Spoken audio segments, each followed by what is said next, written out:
So MPI Gulf States presents Coffee Connection.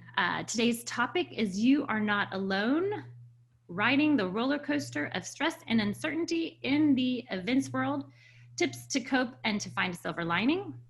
Today's hosts are Medical Director Dr. Mark Berenson, Medical Director of NOLA Doc. We've got host Dr. Melva Green, Psychiatrist, author of Breathing Room, and expert of A&E's Hoarders. We've got host Dr. Gregory Wells, psychologist and co-founder of the Polaris Insight Center. And I'm Bethany Lemanski, MPI Gulf States Vice President of Education. I'll be your moderator today. A few guidelines, just things that we want to make sure everyone feels they understand. This is a supportive forum for industry professionals to share insights and experiences. There's no judgment here. Feel free to open up about where you are in this uncertain time. We are a group to help you through this challenging time. We encourage you to ask questions. This helps us keep the conversation relevant. You can actually do that through the chat. Please be open to share your personal experiences and ideas with the group. Also, this is being recorded, so if you want to share today's discussion with others, we're happy to send you a link. And I wanted to go ahead and just tell you a little bit about today's topic. This topic is really near and dear to me because generally, I'm a very positive person. And when COVID started, I started recognizing, perhaps with all this free time, that I was going through this emotional roller coaster. I was recognizing a lot of things in myself that were not the best things I thought I had. And I think staying busy was helping me to not really view those things in my life. But the thing I feel like is so important to us now is to know that we're not alone. And so MPI Gulf States wanted to create a forum with our medical professionals and wanted to let you know that you are not alone and we are all going through this together. And so we are going to talk through this together. If you have any questions and you don't feel comfortable saying them, please go ahead and you can private message any of the hosts or co-hosts, and we can get your messages or questions out there, but without you having to actually say them. And so I want to start to get a little, so you can get to know a little bit about our hosts. We're going to start with Dr. Berenson. Actually, before we do this, I want to do a quick poll. My apologies, because I want to know a little bit about you before we actually hear a little bit about our hosts. So first poll we're going to start. I'm going to go ahead and launch this poll. So first one is, have you experienced any of these below items that are unusual for your regular behavior? And you can feel free to choose as many of these that might be appropriate to you. Are you in the events and hospitality industry? Are you an MPI Gulf States member? And do you live in the Gulf States region, which would be Louisiana, Mississippi, Alabama, or the Florida Panhandle? I'll give you a moment to go ahead and fill out that. And in the meantime, I want to also give you a little bit of information about volunteering with MPI Gulf States. So why get involved? You can develop a deeper relationship with other MPI members. MPI relies on its volunteers, help our industry by supporting our chapter. You can build new skills and boost your resume. You can make a difference if you want to see new initiatives or changes in our chapter. This is your opportunity to contribute. And you can get the most out of your membership by participating in a more meaningful way. And if you want to find out more about joining a committee, you can visit our website here. Carolyn's going to go ahead and put that into the chat so you can copy that. And we are going to end the poll. And let's see. Is anybody taking the poll right now? Is anyone having an issue with the poll? Because I don't see anybody who has. I just took it. Okay. Yeah. Well, let's see what happens when I end it, because it's not popping up on my end. Let's see if we have any results. Oh, well, well, there seems to be an issue with our polling, but we're going to go ahead and skip this and move into the meat of this. So Bethany Well, is working on my side. it is working. Okay, can you share results on your side? Yes. Let's see. All right, Carolyn to the rescue. Can y'all see them?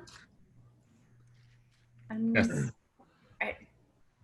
Can you see them? Yes. Just, you want to verbalize? It just popped up. Okay. Bethany, can you not see them? I can see them. I cannot see them. So I had it.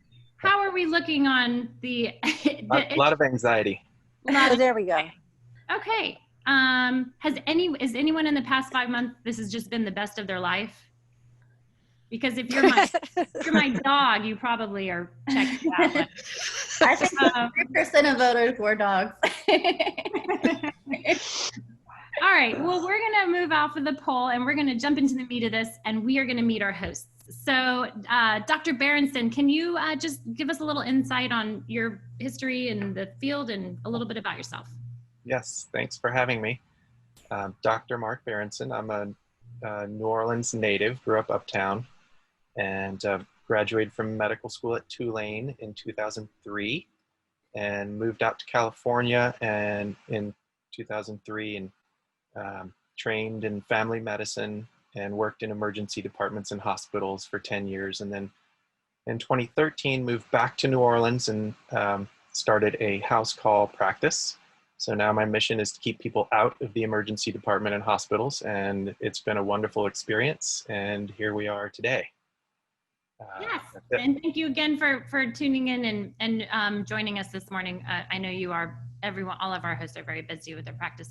I want to next introduce Dr. Melva Green.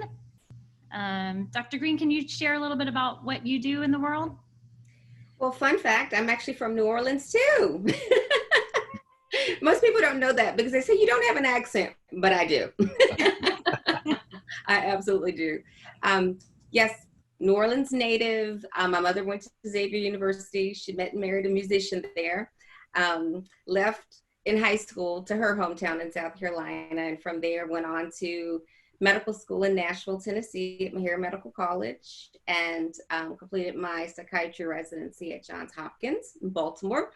Spent about 13 years in Baltimore doing private practice, working in the community, and decided that I wanted something different. Well, I don't know that I decided that. Something inside me said I needed something different. And so I pivoted, moved to Costa Rica, spent a year and 3 months in Costa Rica studying everything I could get my hands on about alternative healing modalities for our spirits, for our mind, and came back to the States. Been filming Hoarders since 2011. So my technical area of expertise is hoarding disorder and chronic disorganization, but my real life expertise is in the way of the soul. Yeah. Awesome. I feel like you're a soul angel. And our last host is Dr. Gregory Wells. Can you tell us a little bit about your practice and what you do? Sure. Also from New Orleans, my trajectory is kind of the opposite of Mark's. I stayed in New Orleans, finished my postdoc at LSU Health Sciences Center and worked there after Katrina, and then moved out to California in 2010. So I've been a practicing psychologist for about 20 years. And a couple of things I do out here, I also do clinical research. I work on an FDA trial studying MDMA to treat PTSD. And then I also co-founded a ketamine-assisted psychotherapy clinic out here where we treat severe depression amongst other issues. So very happy to be on this panel with everyone in New Orleans. Yes, I feel like we've got a great group to help us, unveil some of the things that are going on that I feel like is underreported in the world. But just kind of going back to the whole heart of COVID, I want to open this with Dr. Berenson. And I know that you've been actively working within the actual disease or virus. Can you give us like an update on where we are? I know a lot of times we've gone back to like the most horrible information and that's what we hold on to, but where are we currently in the state of COVID? Yep, thanks. Well, when we started this pandemic, no one knew anything. Basically, the entire planet, nobody on this planet has experienced what we're going through right now. So there were no medical professionals, no scientists who knew any data on the coronavirus, the SARS-CoV-2. So we were getting our information from the media, which is not necessarily healthy. Their job, the media, is to present news, and they do it in an alarming fashion so they can get your attention. And they absolutely did that. And it was, you know, all we had to read was New York Times, NOLA.com, Washington Post, and some rather scary things that we were reading. I was scared personally. I shut my practice down. Nobody saw anybody. No nurses went and saw anybody. I didn't see anybody for months, and because we just didn't know what to do and what was going on. So over time, we've been able, in the medical world, we've been able to communicate with doctors. I'm on a meeting every Tuesday with the Orleans Parish Medical Society with other doctors in the intensive care units and ER docs and Louisiana Department of Health. And we're learning a lot of information about what's going on with this virus, how to treat it, how to care for people. Because early on, we were basically getting information, you know, doctors were getting information on the fly, but also a little bit of information from doctors in China, which was not extremely reliable. They, you know, in my opinion, misled us, and I don't know if that was intentional, but they said, you know, intubate everyone, intubate anyone who looks like they're sick. And so we intubated everyone, and a lot of people lost their lives because of that. Now we know. Real quick, intubating is putting someone on a ventilator? Putting someone on a ventilator in the ICU. So the farthest extreme, they said, do that early and do it for a lot of people. So we did that, and that hurt a lot of people. Now we know that people don't necessarily need to be on ventilators. They need to be monitored closely. They need a little bit of oxygen maybe, and they need supportive care. And what's happened over time with this virus is we've learned that how to treat it, but we've also been observing that, you know, if you look at any numbers anywhere, you see rates of incidences that are rising, but death rates are staying the same. So this virus is doing what all viruses do over time, and it's getting weaker. And it's not going away, and it's probably not going to go away, but viruses over time get weaker. Usually a virus with normal viral replication, it takes years, like 3, 5, 10 years for a virus to actually evolve. This virus replicates so fast that it's actually evolving before our eyes in one season. And that doesn't mean by any means that we should go out and get it, because you don't want to get it, just like you don't want to get the flu. But this virus is becoming less of a lethal virus and more of an annoyance. It's becoming an annoyance both you know, financially or economically, socially, medically. It's really annoying, and it doesn't seem to be going away. But as I will talk about in the next few minutes, how to deal with it, it seems like, you know, it's here for a while, but it's not really as aggressive as it once was. And I can speak in more detail about that if we have time later on. But that's basically what's happening now. Numbers are rising, death rates are staying about the same, and it's still here. Okay, that's great. And I've noted, we also talked about, you know, just the same things we've known from the beginning, how to stay safe, wash your hands. Yep. All the things that we learned in third grade. We should wash our hands. And, you know, me personally, you know, for my entire career since medical school, when, you know, we did experiments on bacteria. When you touch a doorknob, you swab it, and then we put it to the micro lab and we see what grows.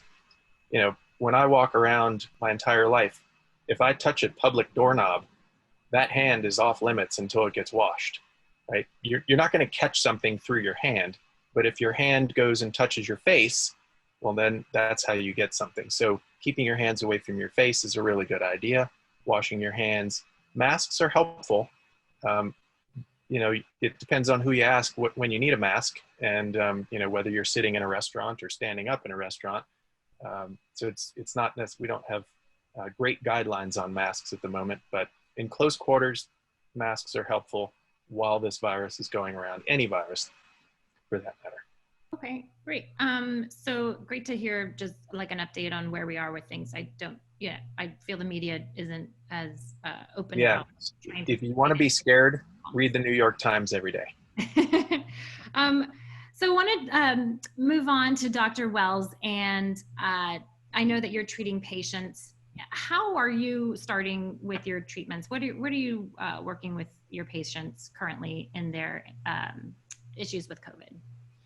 Yeah, so it's been interesting to see things shift since about March, when I shifted my practice completely online. But just like the poll suggested, that the main things that I see with people are anxiety and sleep issues. Less depression, which is good. I think it makes sense that people are worried, and as we just discussed, the media does not help. I'll talk more about that later. So a lot of what I do with my patients every week when I see them, you know, we start with a check-in and see how things are going. And a lot of what I'm doing is, you know, at least initially normalizing what people are feeling. People have a tendency to think there's something wrong with me. And no, the reality is you're having a completely expectable reaction to this time of great uncertainty and great upheaval in our lives.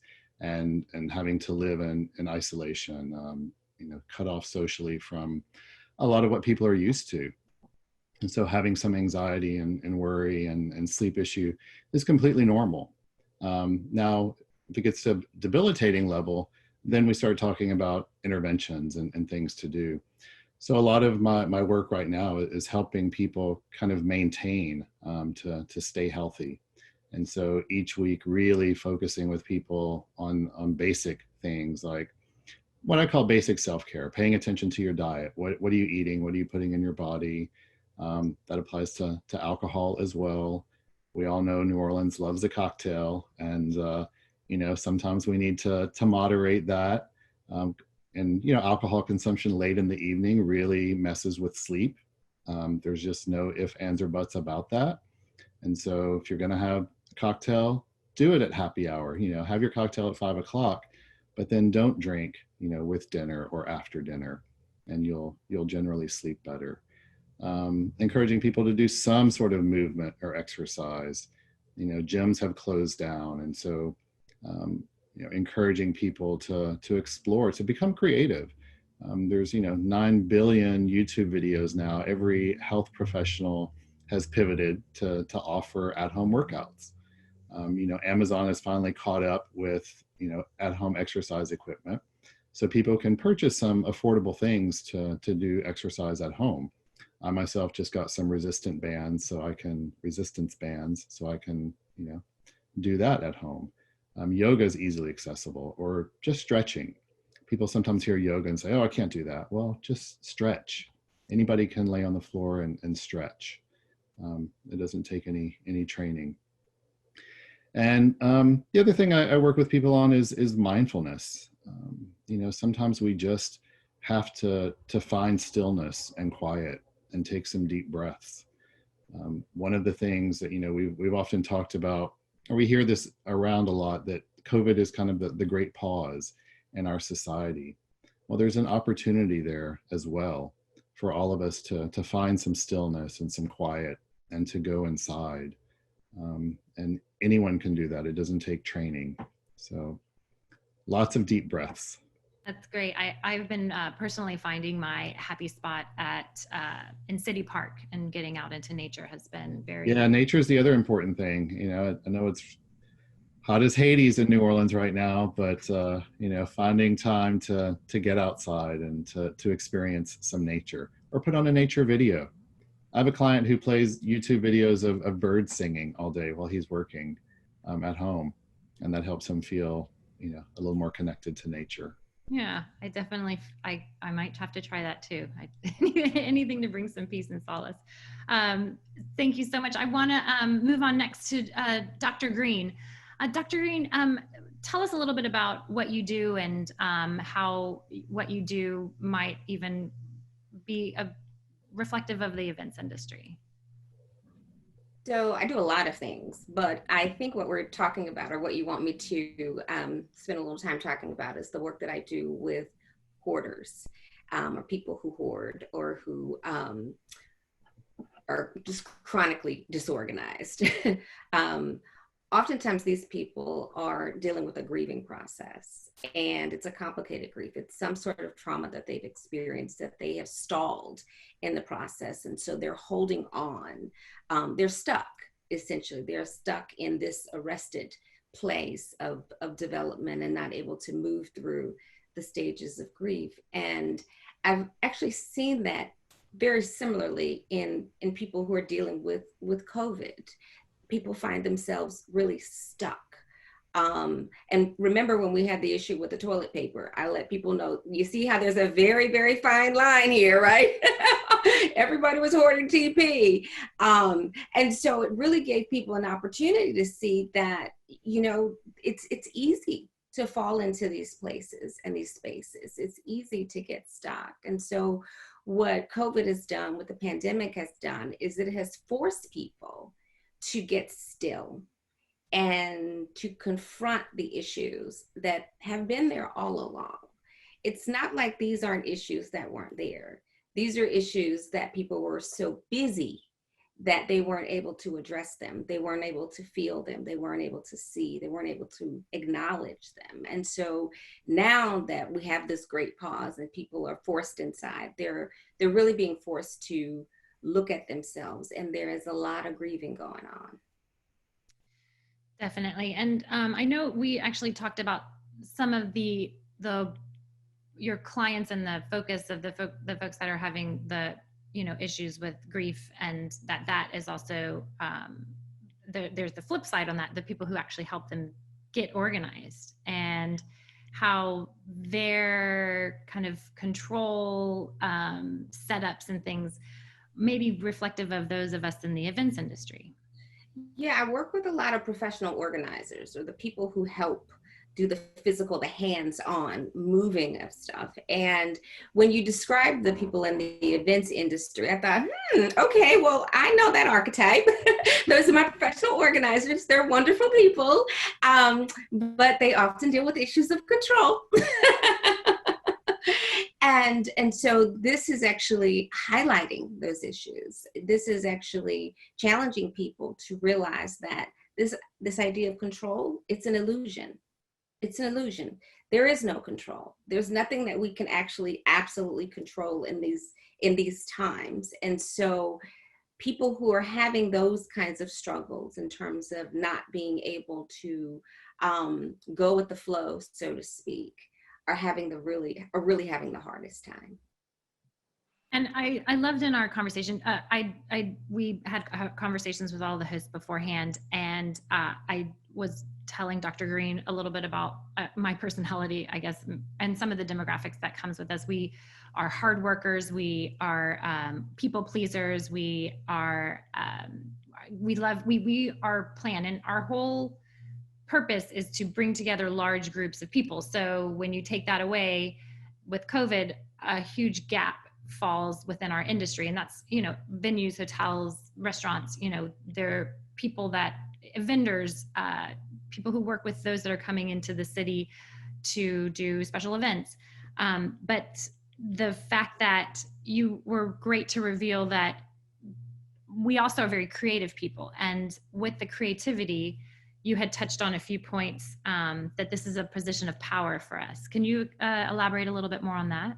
Yeah, so I think that one of the things that people are also grieving is the loss of an identity, right? So when you have an identity that is formed around pleasing others, making things beautiful, you know, satisfying people, and that's gone, you think that, oh, I don't know where I am. I don't know who I am. But the very things that brought you into the industry, the creativity, the ability to actually just make things out of nothing, that's a power position.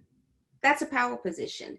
The reality, however, is that you have to be able to look for the opportunity in the volatility, this time in a way that maybe you weren't forced to look at it before. I mean, some things we can't do anything about, right? Hotels being closed, things being logistically impossible. But there are other opportunities that maybe you're not looking at. But when you operate in your power position, which is to create, there may be many things that you weren't even aware of. And I feel like in this time as well too, there are positions that may not have been open as well too. I know a lot in our events world are turning virtual. So I do know people who are diving right into the virtual world as well too and getting the training in that. But I also understand that, you know, it's sometimes hard to trust that the world is going to offer you what you need, because as planners and control folks, we just feel like we got this. If we put enough work into it, we'll make our destiny. But we all know that that may not be true in this moment. So I want to take a quick minute and see if we have any questions. Terry, I know you are on the call. Do we have any questions for any of our hosts yet? Anything in the chat, or anyone who has a question they want to ask, you can feel free to go to your participants button and you can raise your hand. No questions in the chat right now. Okay, I did see something from Carolyn, who says she's found herself during COVID-19 to purge so many possessions after being trapped at home for 5 months. You start to realize you don't need all those things as much. It's been a helpful release to let go. Dr. Green, do you have anything to say on that? I think that happens to a lot of people, especially right at the beginning. People were just buying up everything. Everyone went into survival mode, and it was an unconsciously motivated thing. It was, you know, no one knew anything, and so it was consume.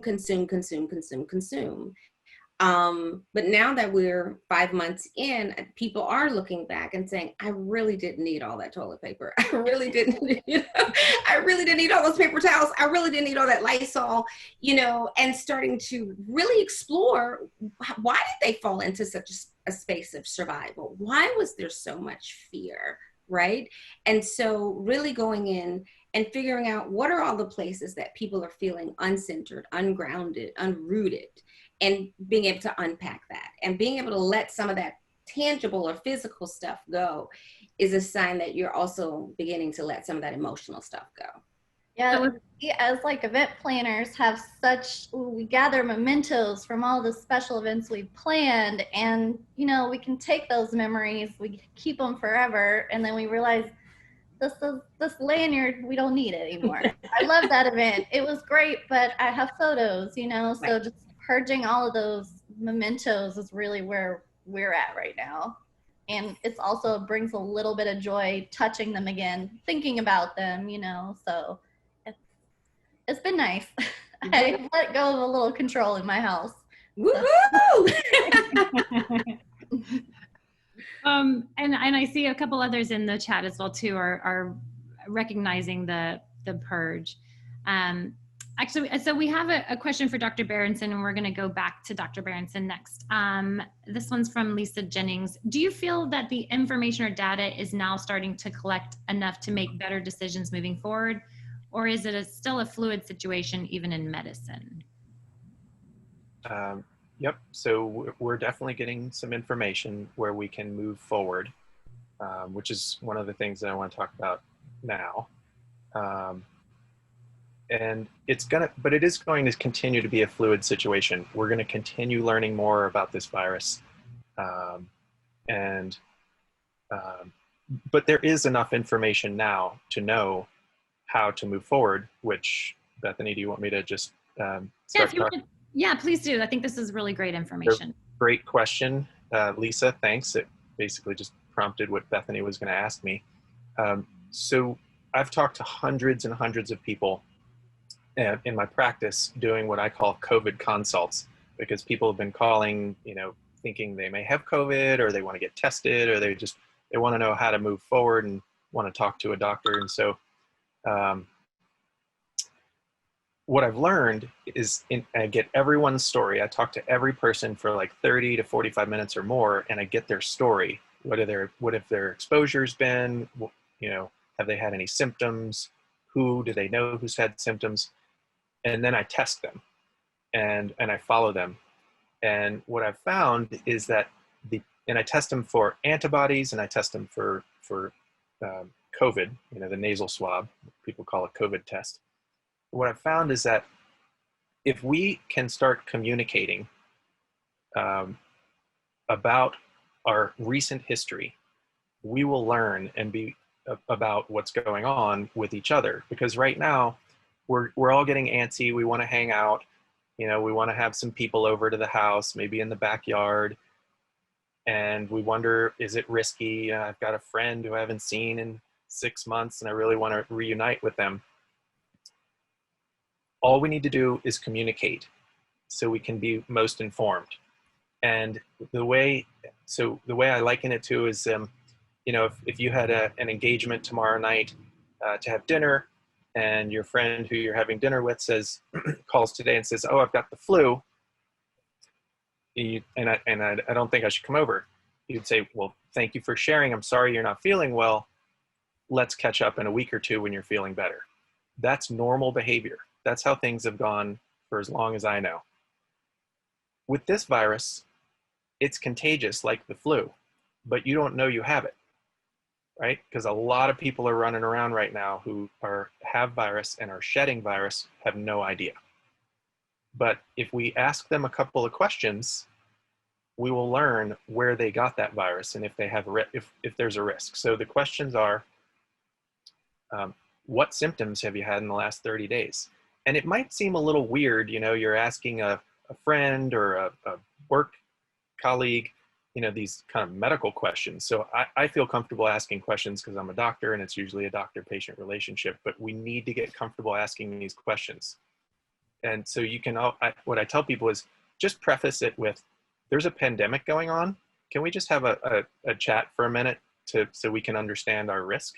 So what symptoms have you had in the last 30 days? And then the next question is, who do you know who's had symptoms in the last 30 days? And the last question is, who do you know who's either recently tested and hasn't gotten results, or tested positive in any way for COVID? And what we're doing here with these questions is just prompting a conversation. Because what's happening is that, kids are 18-year-olds are getting together, they just graduated from high school, and they're not asking questions. They're just hanging out, and nobody's talking. So nobody's getting informed.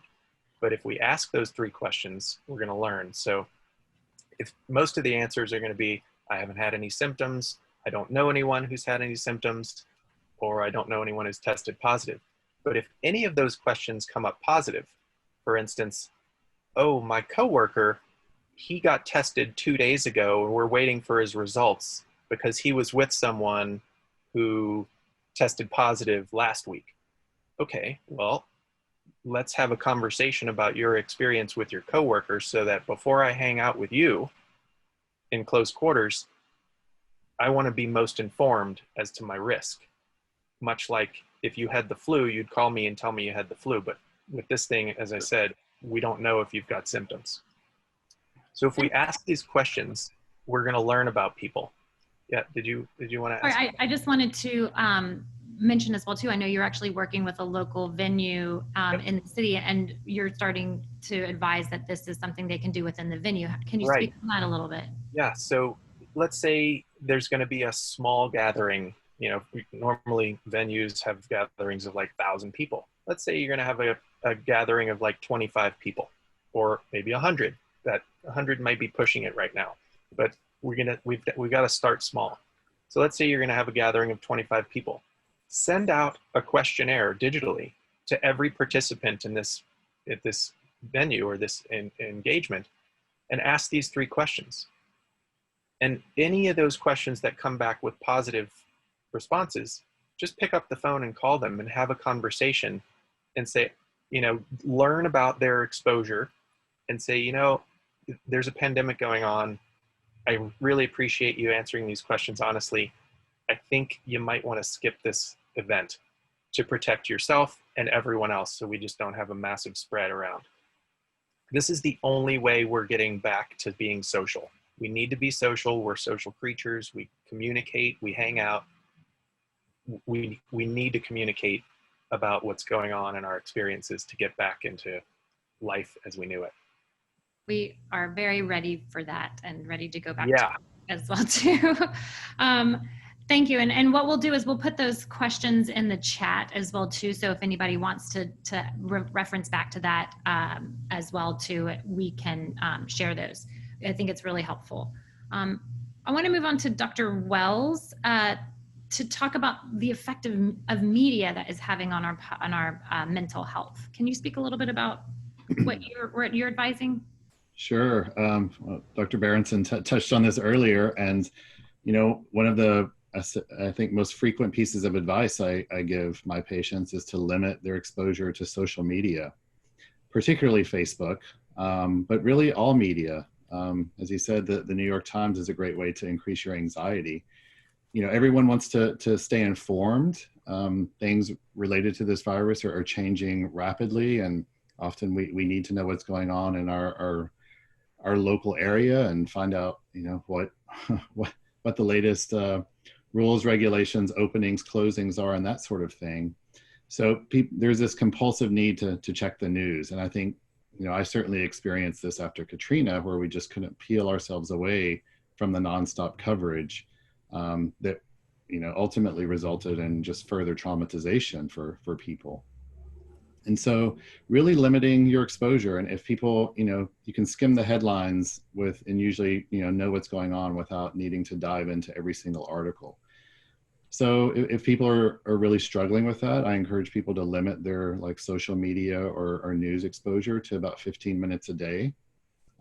That's probably enough to know what's going on.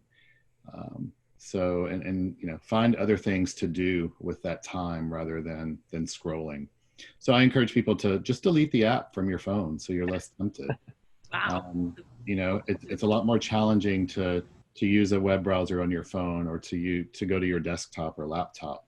And there's just enough friction there that will help with that sort of compulsive scrolling. So those are some things. The New York Times is generally a reliable news source. They certainly make mistakes, but if people need to keep up, identify one news source that you check. I've been a fan of Al Jazeera News to kind of keep up with what's going on. I do have the New York Times app, I will admit that, but don't do it through Facebook is the main thing. Yes, your main news source should not be social media, Facebook. That's where you get your good gossip and find out who's got the best vacation happening right now. It does look like that we have a couple of questions coming through. Terry, do you want to touch on some of the questions that we have popping up? Yeah, I'm going to just kind of start because we just talked about Facebook, so I'm going to jump around a little bit. Carolyn mentioned that she sets a 1 hour limit per day to keep herself from exhausting with too much information, but she also did say that her Samsung does allow you to lock the apps from going into them too much, which is a kind of a neat thing because I have an iPhone, so I don't think we have that. At least if we do, I don't know about it. But we did have a question. It says, I hear so many people say that they need to fix something right now. How do you encourage stillness within your team and family?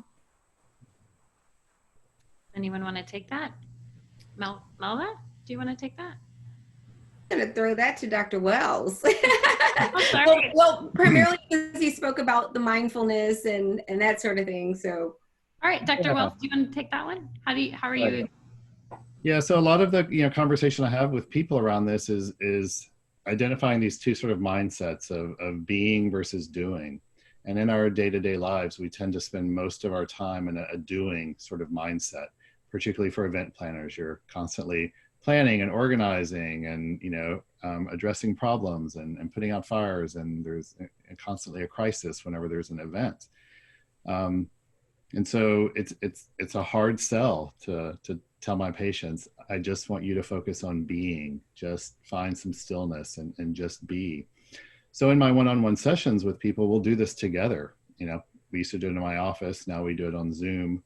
There are also some great resources out there. There are some good reasons to be on your phone. One of the ones I like to suggest to people is that it's called Insight Timer. And not only does it have guided practices on there, and it's free, it's an incredible app. It's probably the best mindfulness app on the market right now. It has a lot of free guided meditations and mindfulness practices. Some, and believe me, right now they're really promoting the ones to address anxiety. So right there at your fingertips, and it takes 3 to 5 minutes to find a moment of stillness and quiet.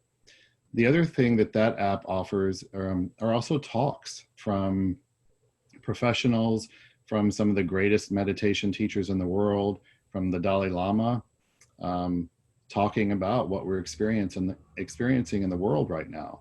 And that can be a great way for people to hear from someone else, to kind of help a person make sense of all this chaos and uncertainty, and to connect with community as well. It's another thing that we're all struggling with.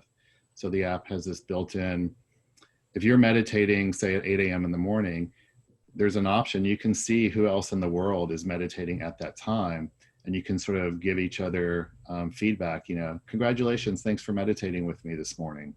So there's a way, to connect with others and to help you kind of stick with that. Just I put that app in the chat for if anybody wants to look back on that. I'm definitely going to get on. Sounds like a great app. So, in those moments of stillness, it's just, letting go of that need to fix, being reminded there is nothing to fix right now, that everything in this moment with this breath is just as it should be. And being able to take that 3 minutes is often enough to give you a little bit of resiliency to then go on. And you can ask yourself, when that urge to fix shows up, is this something I need to fix? Is there anything to fix right now? Can I let this go? Can I let this be? If it needs to be fixed, it'll come back. Yeah, it'll knock on your door. Can I add a little something to that? Yeah, Bethany? Please. Dr. Wells, I work with a lot of people who, no matter, they've tried for years and years and years, and mindful meditation is a bust. And so one of the things that I've studied over the years and that I actually introduced to people is moving meditation. So dancing, yes, sound, rhythm, because Absolutely. that anxiety or that restlessness or that needing to fix or to do is energy. And it's usually unfettered energy and energy that people don't really know what to do with it. And music and sound vibration is a very powerful way of helping people to drop into the body and feel and are able to move that energy. And it could be any kind of music. It doesn't have to be,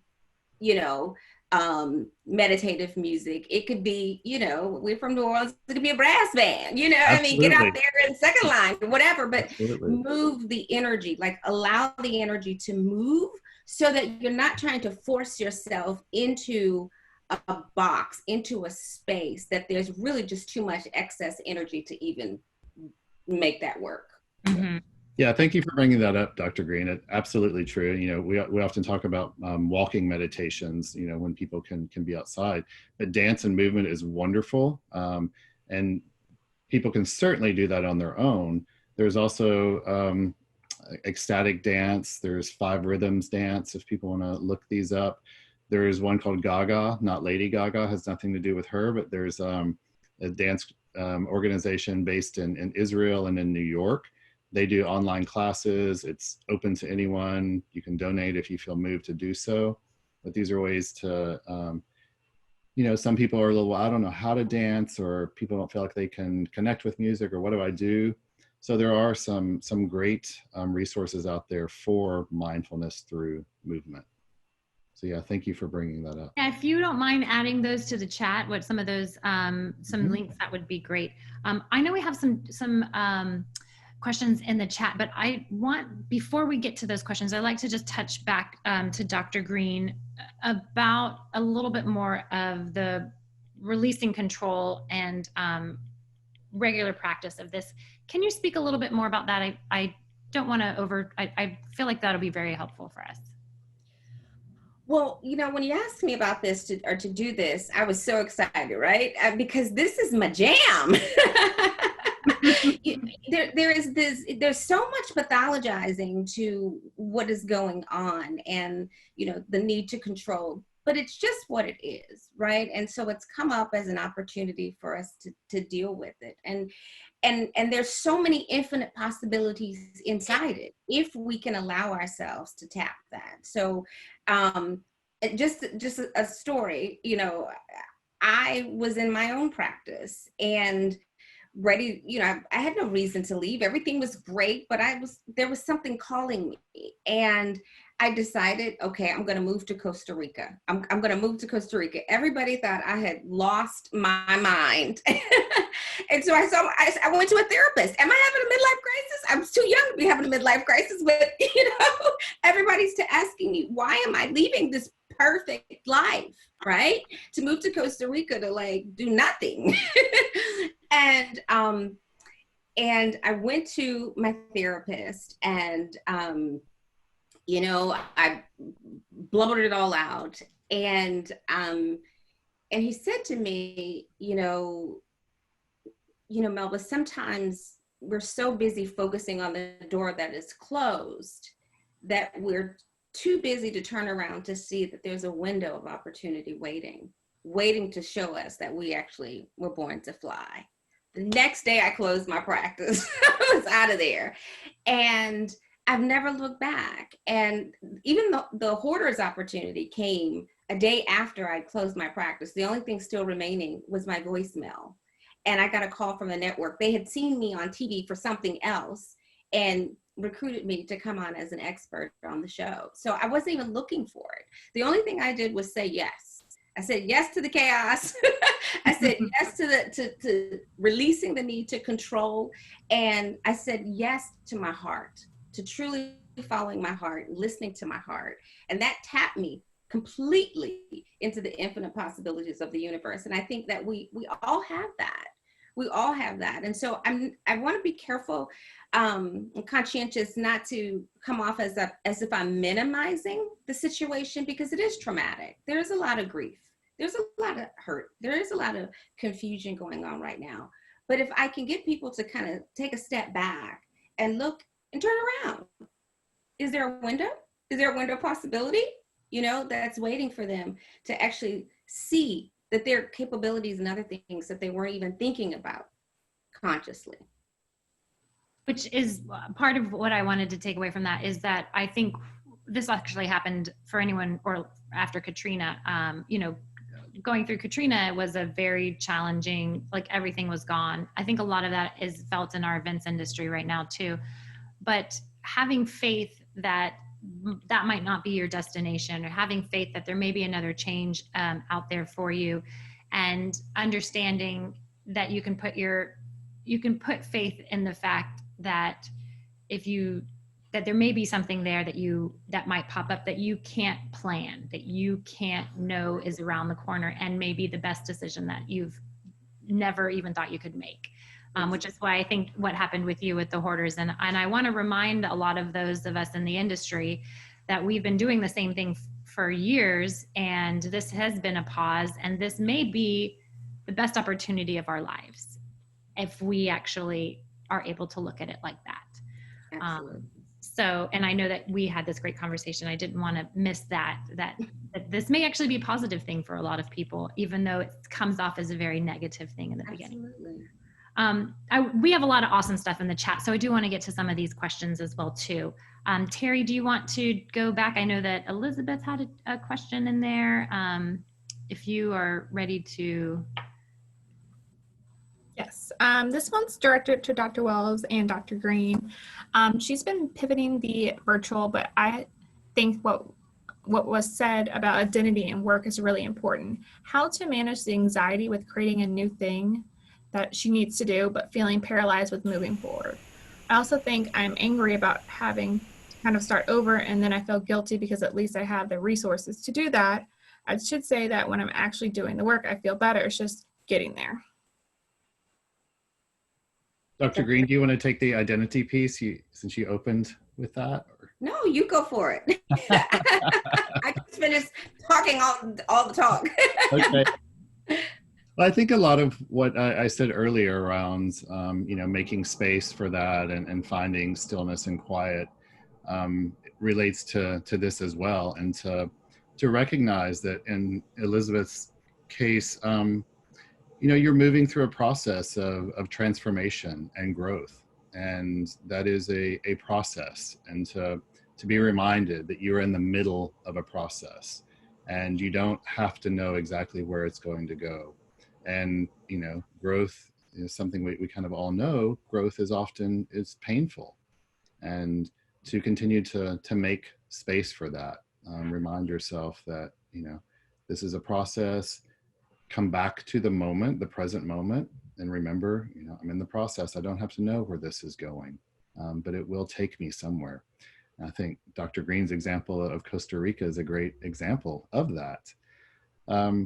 The other piece I think related to that and some of the other questions is this idea around, or this experience of survivor's guilt, which is something that we very commonly see in PTSD and when there is trauma.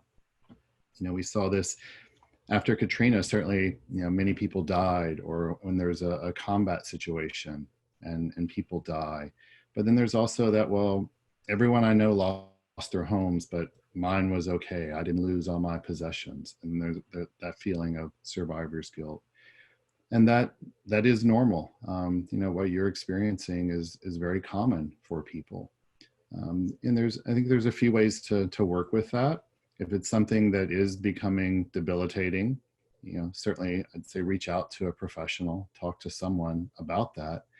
And if, it is your friends in the industry, you may find yourself pulling away from them to avoid that because you feel bad they've lost their jobs and you're still getting a paycheck. So I would encourage you to do the opposite. If you notice a tendency to avoid, reach out to them, share your feelings with them.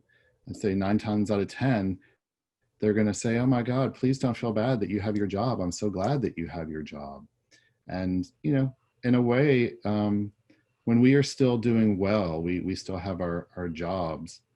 It's almost a kind of a responsibility to own that and embrace that out of respect for these other people. We do have to keep going, and if you're able, then, maybe you can help out, whether you help out one of your coworkers financially or not, or, you can make a donation to help out others who are struggling. Particularly during this time or any time of crisis, it feels good to help out. We saw that certainly after Katrina, where people really came together to help one another. And there's a lot of opportunity right now to help people who are struggling, not just from COVID, but from the police brutality, supporting Black Lives Matter. There's so many opportunities right now to help our fellow human beings.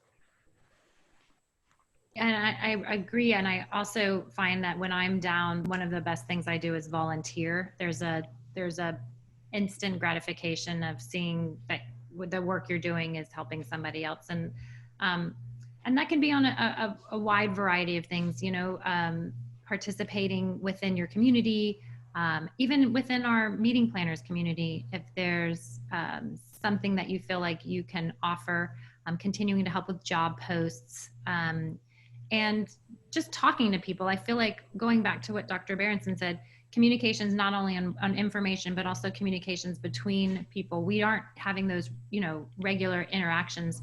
So making those interactions happen and keeping the connections together. On that, Dr. Green was, can I say one more thing? Dr. Green was talking earlier about you all have superpowers and finding ways to use those superpowers, even if you're grounded right now.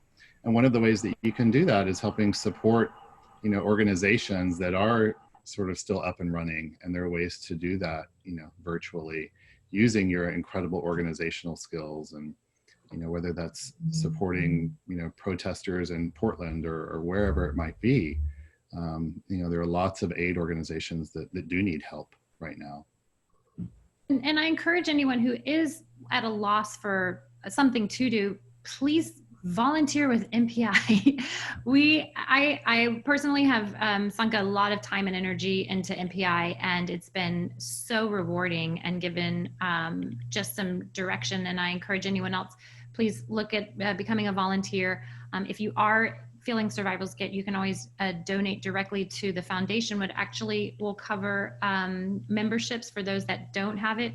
Go ahead and cover a membership for somebody that they can access tons of information from webinars. Having the access to the community is very, very helpful in these times. So I'm going to jump into one more poll, and obviously my polling is not working very well. So if I can have that poll launched by either Carolyn or Terry, that would be so helpful. And we can, and I'm going to go ahead with the poll. If Carolyn or Terry can you launch it? Launched. I just launched it too. Oh, fabulous. Polls everywhere.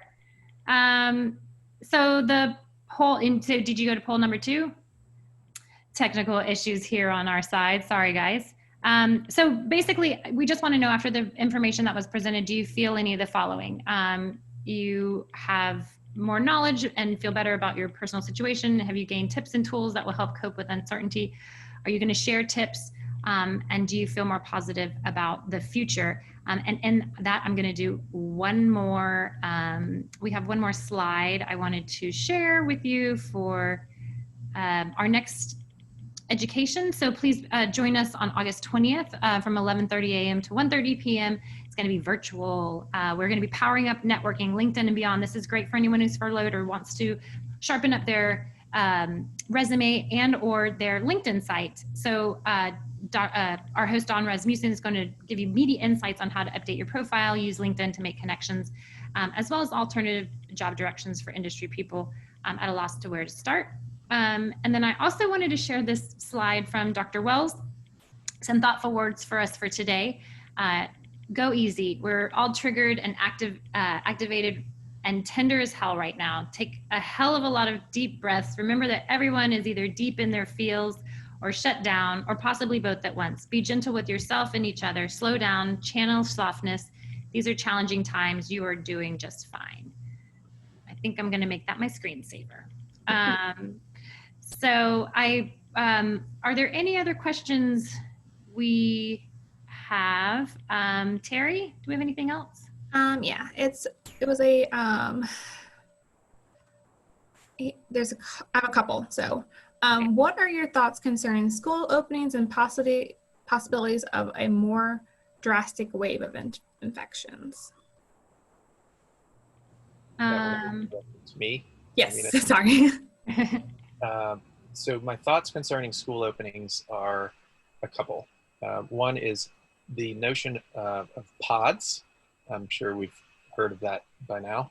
It's very important. So breaking up a class of, 40 into 5 pods of 8, so that you're still social, you're still in school, but if something happens in a pod, you don't wreck the whole class. And the little pod of 8 people can go virtual for a week or two and hibernate and just seamlessly go into staying home and while the rest of the class continues on. So breaking up a class into smaller groups, I think is a great idea. And then the other thing that I wanted to chat about, Bethany, do I have a minute to chat about how to take care of ourselves? And yes, we are going to do some wrapping up, and I know we're hitting our time frame. So yeah, if you want to go ahead and do a wrap. Yeah, so real quickly, the thing about this virus is the same with any virus, any bug, bacteria, fungus, virus, pathogen of any sort. A huge component of this is the host, meaning us. So if you take care of yourself, if you eat nutritiously, if you stay hydrated, if you stay emotionally well, like being creative and doing some things that you enjoy to keep emotional health, get as much rest as you can, don't abuse your bodies with alcohol and other things, and take vitamins, wash your hands, be smart about who you're around and wear a mask. If you optimize your immune system, you are less likely to get sick. You can You can walk by someone on the street and they can cough COVID right in your mouth. And if your immune system is working just like it has for the rest of your entire life, you won't get it. You're not going to all of a sudden just get COVID because it walked by you. We have immune systems. They work better than we know. They've been doing a really good job. And for the most part, all of us, not all of us, but most of us walk through life getting very few illnesses and don't get colds. But some of us have not as good immune systems. So those people need to be more careful. But for the most part, we're going to be fine. We need to optimize our system, take good care of ourselves. And that's emotionally and physically. So all the things that we were just talking about for the last 20 minutes, huge component. That's great. I think that's part of what we need to know is that COVID is, you have to, if you take good care of yourself, you have a less likelihood of actually getting it. Bethany, can I say yeah. one quick Yes, thing? please. I posted another link in the chat. There's a free course called the Science of Wellbeing that's offered through Yale University. It's one of their most popular courses right now. Can really help people learn some of the skills that we've talked about today. And the other piece about taking care of yourself, I wanted to, when people are feeling anxiety and having difficulty sleeping, there's often an urge to find a pill to help for that. And people often turn to things like benzodiazepines, like Xanax, lorazepam, that sort of thing. Those can be helpful in the very short term, but I really want to caution people against, long-term habitual use of those. It's very easy to use them to sleep every night or to get through the day. And they have serious and often overlooked side effects. They're quite addictive.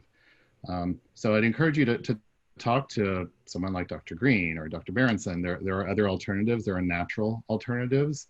There are things like kava kava, valerian root, GABA supplements, things that have fewer side effects, but I would still encourage you to talk to a medical professional, someone in integrative psychiatry or functional medicine, if you're thinking about using some of these supplements to help you manage during this time.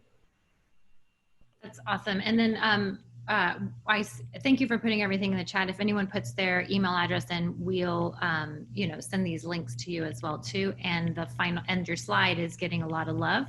We'll be emailing that, and I'm going to post that just at the end as well too, along with the contact for our hosts should you have any questions directly. I don't want to miss wrapping with Dr. Green as well too. You have final thoughts and techniques that we can bring home with us to help?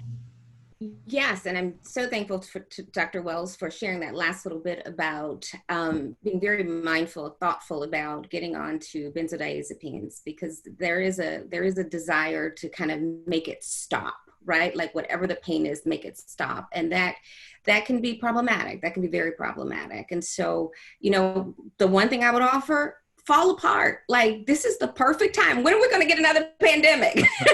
Lose your shit. Come on. Like, give yourself the opportunity to come undone, to face all of those shadows, to look at all the aspects of yourself that you were too much of a busybody to deal with during that time. Like, be angry. So the one person who asked the question about being angry, anger is a part of grief. It's a part of grief. Give yourself the opportunity to feel all the feels and get some support. Get somebody to work with you and help you to fall apart, perhaps a little more gracefully.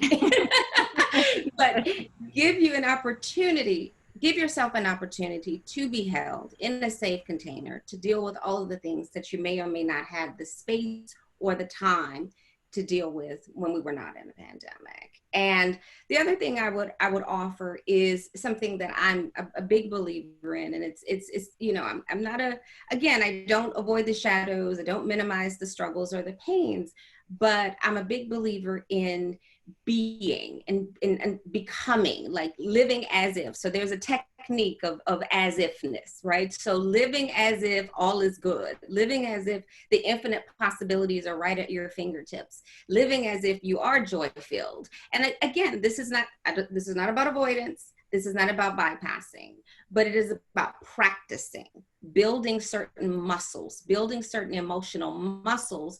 And over time, with just say 10 to 15 minutes a day of this practice of living and feeling and thinking and breathing as if the next big opportunity, the real deal, what you came here for, is right there and available to you. Practicing that on a consistent and regular basis, not fake it till you make it, fake it until it's actually your reality. That's great words of advice. You create your reality, make your reality. Verbalizing is a wonderful way to do that. Absolutely.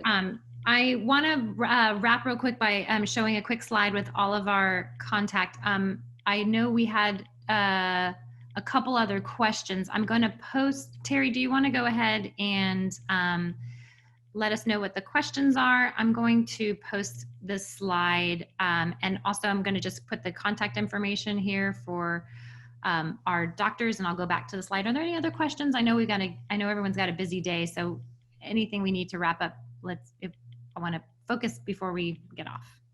I said this was, go ahead. Hey, Bethany, I just wanted to point out that people, if they want, they can save the chat in the chat window on the bottom right. If people want to save that so they can refer back to some of the things that were shared there. Yes, and I've actually got a few emails I'm going to go ahead and forward, but thank you so much for reminding us about that. Thanks. Sorry, Terry. No, it's kind of a follow-up from the school question, but slightly different. Can you speak to the testing results and accuracy? There were two situations that gave me pause on understanding what was being reported. Number one, this person had a friend whose son got positive results, but they actually left prior to actually having the tests. And number two, a family member's coworker got a positive result that said coronavirus that may be COVID-19. That one's for me. Yeah. Dr. Berenson? Let's see. I didn't quite get what happened. Okay, so the first incident was a friend got a positive result, even though they left before taking the test. Okay. And then the second one was the daughter's coworker got a positive result, but it says it may be COVID. Yeah, I don't know either of those. I'd have to see, this is an opportunity to have a conversation. And this is a perfect opportunity when someone has been tested, even if you don't know the results, you want to just talk with them about who they've been around and what their exposure has been, what their symptoms have been. The testing right now is not great. There are a couple of different types of tests. There's a nasal swab, which looks for active virus. And of that type of test, there's a rapid test, which is a horrible screening test. It's very poor. 1 out of 5 is falsely negative of the rapid screening test. That is not good. The utility, so there's another type of test that takes like anywhere from 3 to 8 days to come back. Also a nasal swab, better test with better sensitivity, fewer false negatives. But the utility of a test is this. If you have someone who's sick and you need to know if they're in the hospital and you need to know, do we put them, do they have COVID or not? We need to know, do we put them in the COVID floor or do we put them with people who don't have COVID? That is when you want to use a test. And if you have symptoms, you're going to be much more likely to get a true positive from the nasal swab. The other utility of a test is, let's say you work at a nursing home or in a hospital and you had COVID and now you need to know if you don't, or if you're not shedding virus, where you can expose people. And if you go into a nursing home shedding virus, you can take out all of the residents. That's a good utility for the test. All the people who say, oh, I was around someone who thinks they may have COVID or their uncle got tested and was positive, and so I need a test. Not a good utility of the test, and we don't have enough of them. So there's a shortage still of testing. So there's a lack of supply, and it's a horrible screening test. The other type of test is an antibody test, which is a blood test and tells you if you have been exposed to the point of making an antibody. You can actually get COVID, have fever, muscle aches, headache, and not get an antibody. So it takes a lot of viral replication to actually trigger the immune system to mount an antibody response. So you can also, with the current antibody testing, it's just a plus minus. It's yes, I have it, or no, I don't. So you can actually have some antibody, but you don't have enough to mount, you don't have enough to meet the threshold to say, yes, you have an antibody. So there's still, this goes back to that first question that was asked of me. Things are still fluid in the medical world. We're still learning a lot. We have a long way to go to learn more about this little sucker. And we're continuing to learn. We just need to be thoughtful about how we behave while we're learning. And it might take a couple of years or longer to learn enough to feel super comfortable. Yes. So we're, going back to those 3 questions, I feel like it's going to be our best line of defense at this point. So with that, I know our hosts all have busy days, and I hate to leave you. Anything else that our hosts want to close, or are just want to personally, anything else that you all want to say, or you ready to go back to work? On that note, let me thank you so much from both me, the MPI Gulf States chapter, MPI International as well too, for your time and for your advice and for helping us through this state. We are very grateful, and if there's anything on our end we can do for any of you in the future, please let us know. I will follow up with anyone else in the chat that had any other questions, that wants to see the slide. And this recording will be available, and that will be posted. We'll post it on our social media, and I can also send it through the chat as well too.